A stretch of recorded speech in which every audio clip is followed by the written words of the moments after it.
उत्तर प्रदेश चुनाव में एंट्री मारकर कईयों की टेंशन बढ़ाने वाले विकासशील इंसान पार्टी के अध्यक्ष मुकेश सहनी ने आज प्रेस कॉन्फ्रेंस कर एक बार फिर निषाद समुदाय को आरक्षण की बात कही है। कहा कि दिल्ली से ही निषादों को आरक्षण मिल सकता है और दिल्ली का रास्ता यूपी से होकर जाता है। इस दौरान मुकेश सहनी ने निषाद पार्टी के अध्यक्ष संजय निषाद पर भी निशाना साधा। कहा कि संजय निषाद सही राजनीति करते तो मैं उनका साथ देता। वहीं दूसरी तरफ संजय निषाद ने मुकेश सहनी के निषादों को आरक्षण देने वाली बात पर सवाल उठाए।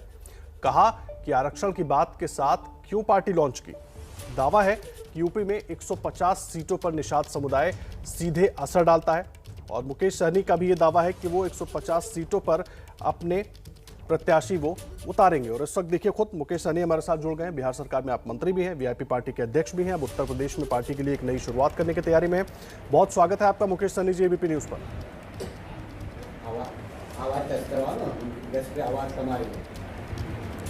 मुकेश जी, मेरा पहला सवाल है और बड़ा अहम सवाल है कि बिहार में आप एनडीए के साथ हैं और अब उत्तर प्रदेश में आप अलग जाकर अपनी पार्टी को एस्टैब्लिश करने की बात कर रहे हैं। ऐसा फैसला क्या सोच कर लिया है आपने और क्या कुछ संभावनाएं देख रहे हैं उत्तर प्रदेश में? नहीं, देखिए थोड़ा आवाज़ को बढ़ा दिया जाए। और देखिए हम निश्चित तौर पे हम बिहार में एनडीए के साथ हैं और माननीय मुख्यमंत्री श्री नीतीश कुमार जी के नेतृत्व में बिहार में एनडीए की सरकार चल रही है और वहाँ पे हम सरकार के साथ हैं और मजबूती से काम कर रहे हैं। और हमारी जो पार्टी है वो निषाद समाज को हक अधिकार के लिए लड़ाई लड़ते लड़ते आंदोलन से जन्म लिया हुआ पार्टी है। विकासशील इंसान पार्टी, वीआईपी पार्टी। हम 2014 से ही लगातार निषाद समाज के बीच में हम काम कर रहे थे, लेकिन अभी 2018 में हमने पार्टी बनाया। 19 में हम यूपीए के साथ जाके चुनाव लड़े, लेकिन हमें सफलता नहीं प्राप्त हुआ। लेकिन 20 में आते आते हमने एनडीए का एक हिस्सा बनके और 20 में हमने चुनाव लड़के सरकार का आज हिस्सा है और सरकार आज हमारे पार्टी के सहयोग से सरकार चल रही है और माननीय मुख्यमंत्री जी के नेतृत्व में हम लोग अच्छा काम कर रहे हैं बिहार प्रदेश में। अभी रहा जरूरी है कि आज कोई भी पार्टी को विस्तार करने का हर किसी का अधिकार होता है, तो हम अपनी पार्टी को विस्तार कर रहे हैं उत्तर प्रदेश में। यहाँ पे हमारी पार्टी खास करके निषाद समाज को हक अधिकार के लिए लड़ाई लड़ेंगे। हम तो 2016 से ही लगातार प्रदेश में, उत्तर प्रदेश में हम काम कर रहे हैं। पूरे प्रदेश में हर जिला में हमारा रथ यात्रा करके घूम घूम कर हमने काम किया। चंपा देवी पार्क में भी हमने बहुत रैली वगैरह सब किया। 2016 में गौराज निषाद जी का इलाहाबाद में सबसे बड़ा मूर्ति हमने ही लगवाया। तो हम लगातार उत्तर प्रदेश से संपर्क में हैं, लेकिन अभी हमने पार्टी बनाया तो पार्टी हमने लॉन्च किया है और यही हमारी मांग है कि निषाद समाज को आरक्षण मिले। इसी के लिए हम उत्तर प्रदेश आए हैं और हम ज़्यादा से ज़्यादा यहाँ पे विधायक बनाएंगे और 2022 में चुनाव लड़ेंगे और फिर हमारी सरकार होंगे और आने वाले समय में दिल्ली का रास्ता खुल जाएगा, क्योंकि हर राजनीति में उत्तर प्रदेश से होकर ही दिल्ली पहुंचा जाता है। तो हम दिल्ली पहुंचेंगे 2024 में। ठीक है, लेकिन एक बात मैं पूछना चाहूंगा, आप जिस आरक्षण की बात कर रहे हैं उसी को लेकर निषाद पार्टी के जो नेता हैं संजय निषाद, वो लगातार सवाल उठा रहे हैं। वो कह रहे हैं कि आरक्षण आप बिहार में तो दे नहीं पाए, तो उत्तर प्रदेश में कैसे बात कर रहे हैं आरक्षण की? नहीं, देखिए निश्चित तौर पे हमने आंदोलन किया बिहार में और माननीय मुख्यमंत्री जी 2015 में ही कैबिनेट से पास करके दिल्ली सरकार को उन्होंने अनुशंसा करके भेज दिया है। ये आरक्षण का जो मामला है वो केंद्र सरकार से ही क्लियर होना, क्योंकि हमें SC/ST का आरक्षण चाहिए और वो राज्य सरकार के अधीन नहीं है, केंद्र सरकार के अधीन है। और हम लगातार केंद्र सरकार पे प्रेशर बना के रखे। आज भी मैं कह सकता हूँ कि मैं भले एनडीए के साथ हूँ, भारतीय जनता पार्टी से अच्छे संबंध हमारे यहाँ हैं बिहार प्रदेश में, लेकिन केंद्र सरकार से मैं नाराज हूँ कि केंद्र सरकार को जल्द से जल्द निषाद समाज को आरक्षण करना चाहिए। रहा कि ये बिहार सरकार के स्तर की बात नहीं है, ये केंद्र सरकार की बात है। और मैं लगातार केंद्र सरकार में माननीय गृह मंत्री श्री अमित शाह जी से या ऊपर उच्च लेवल पे हम बात कर रहे हैं कि निषाद समाज को आरक्षण मिले और ये हमारा अधिकार है संविधान के में। हमारे बंगाल में जब आरक्षण है, दिल्ली में जब आरक्षण है, तो भला बिहार में या उत्तर प्रदेश या झारखंड में क्यों नहीं है? तो ये सवाल को लेकर हम टॉप लेवल पे बात कर रहे हैं, लेकिन मुझे पता है कि हम कितना भी बात कर लें, लेकिन जब तक वो इंटरेस्ट नहीं लेंगे तब तक नहीं होगा। तो इसके लिए हम लोग अपनी ताकत बना रहे हैं। जो मुद्दा को लेकर कल तक हम बिहार में रोड पे उतरते थे कि मछुआरा का हक अधिकार उनको मिले, आज वो मुद्दा हम 2 मिनट में सॉल्व कर रहे हैं, क्योंकि हम उस विभाग के मंत्री हैं और उस सरकार में हम हैं, तो हम दूर कर रहे हैं। तो उसी तरीके से हम 2024 में ज़्यादा से ज़्यादा सांसद बनाएंगे और दिल्ली में पहुंचेंगे और हम अपनी बात को मनवाएंगे और सरकार उस समय में दिल्ली में जो भी सरकार होंगे उनको काम करना पड़ेगा। ठीक है, दो बातें मैं समझना चाहूंगा मुकेश जी आपसे। एक तरफ आप बिहार में एनडीए का हिस्सा है, लेकिन उत्तर प्रदेश में आप योगी सरकार के कामकाज पर भी सवाल आपने उठाए, एक। और दूसरा कि एनडीए अगर आगे चुनाव में साथ में जाने की बात करती है तो आप उसके लिए तैयार हैं? जी अगर एनडीए चुनाव में क्या गठबंधन बोले? करने को, मैं ये जानना चाह रहा हूं, अगर एनडीए चुनाव में गठबंधन करना चाहे आपके साथ उत्तर प्रदेश में, तो क्या आप उसके लिए तैयार होंगे?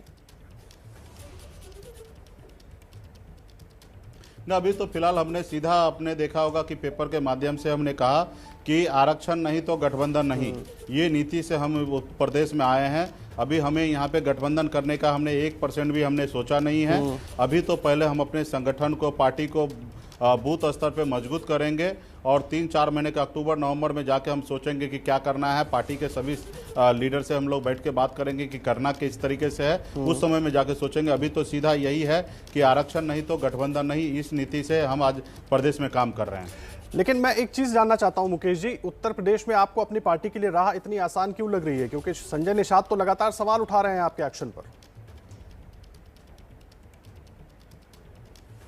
नहीं, देखिए, संजय निषाद जी हमारे समाज से है, हमारे भाई जैसे हैं और प्रदेश में उन्होंने समाज के बीच में रहे हैं और पार्टी भी बनाए उन्होंने।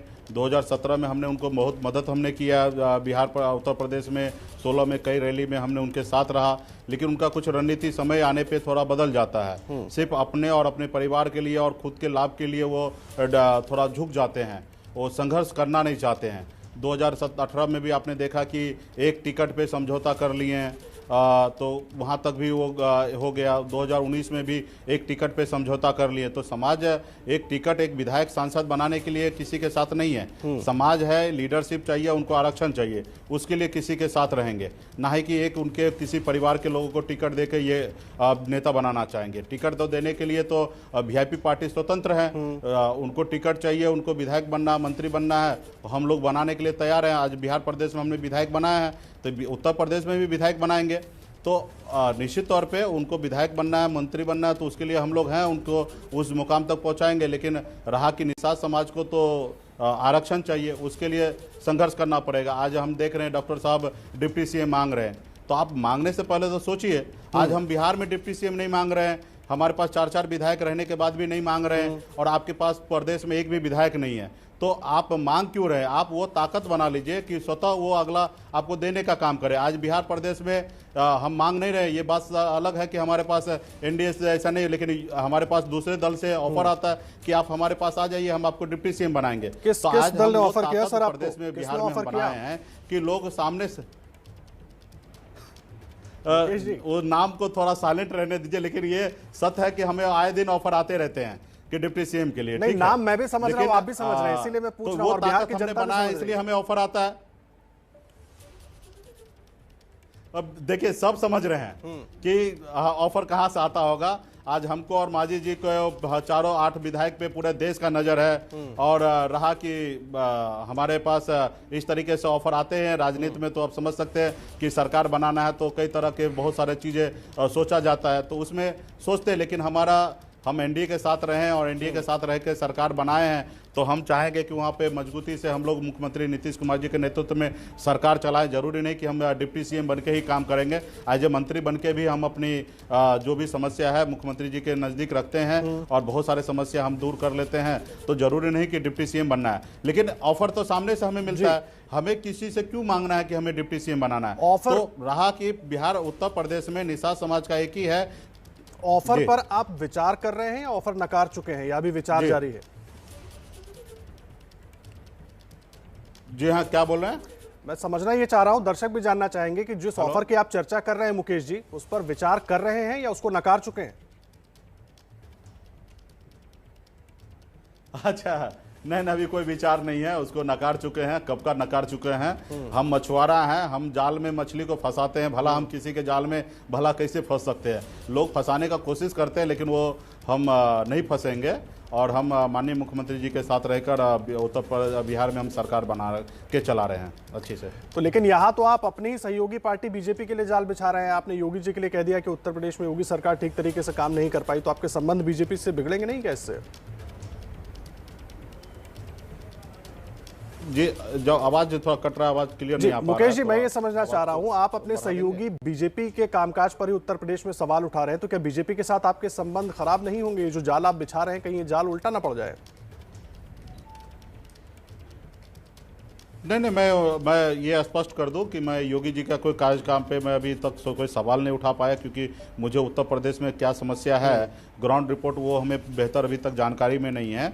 निश्चित तौर पे समाज का अधिकार के लिए मैं हमेशा आवाज उठाते रहूंगा। वो उत्तर प्रदेश में भी जो समाज सरकार के द्वारा नहीं हो पा रहा है उसके ऊपर मैं आने वाले समय में जरूर आवाज उठाऊंगा, लेकिन फिलहाल ऐसी तरीके की बात हम अभी नहीं रख रहे हैं। हाँ, ये है कि गरीब जो समाज है, नीचे तबके का, उनको न्याय नहीं मिल रहा है। सरकार से मैं अहम बातें आप कह रहे हैं, उनको न्याय दिया जाए। एक आखिरी सवाल मैं आपसे बस जानना चाहूंगा, आपने ऑफर का जिक्र किया खुद ही, तो उसी से जोड़कर तेजस्वी यादव क्यों कह रहे हैं कि 2-3 महीने में बिहार में सरकार गिर जाएगी? अब वो अभी क्यों कर रहे हैं, तो वो सोने के चम्मच लेके लोग पैदा हुए हैं, तो उनको राजनीति विरासत में मिला है, तो अभी वो इस तरीके से लोगों को खुश करने के लिए इस तरीके से बात कर रहे हैं। तो फिलहाल वो दिन में सपना देख रहे हैं, लोगों को तो रात में सपना देखना चाहिए, लेकिन कुछ लोग अगर दिन में सपना देख रहे हैं तो उस पर हम क्या जवाब दे सकते हैं। लेकिन हमारे सरकार मजबूती से माननीय मुख्यमंत्री जी के नेतृत्व में सरकार चलने वाला है। अब 5 साल चलना है और उसके आगे भी चलना है, तो इसमें लोग भ्रम निकाल ले अपनी ज़िंदगी से।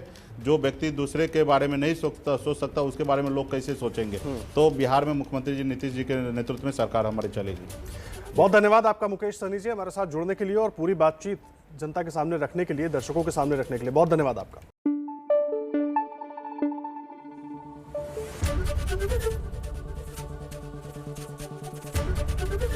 एबीपी न्यूज आपको रखे आगे।